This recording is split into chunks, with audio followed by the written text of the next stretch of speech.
Vous pouvez également rogner une partie de votre image, masquer un certain nombre de pixels que vous ne voulez plus voir apparaître dans l'image. Par exemple ici, cette image JPEG a un certain nombre de pixels blancs sur le dessus, mais qui font partie de l'image, qui explique évidemment ce cadre relativement important. J'aimerais bien rogner, me débarrasser de tous ces pixels qui ne servent strictement à rien.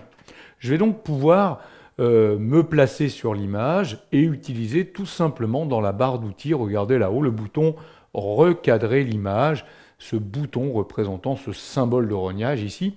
Et là, vous voyez que automatiquement, j'ai des marques, des traits ou des coins noirs qui apparaissent sur l'image à partir desquels je peux effectuer le rognage. Regardez, si je viens ici, je vais pouvoir réduire la partie haute de l'image pour me débarrasser des pixels qui se trouvent au-dessus. Je peux faire la même chose ici, j'aurais pu le faire ici ou venir carrément sur le coin pour réduire à la fois la hauteur et la largeur.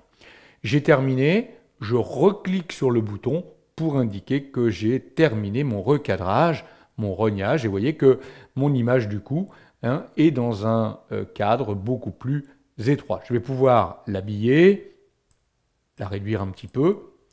Notez que quand vous avez rogné une image, vous pouvez toujours retrouver les éléments d'origine. Regardez, si je reviens sur le bouton recadrer, j'ai toujours la possibilité de retrouver l'image d'origine et donc de récupérer les pixels que j'avais masqués.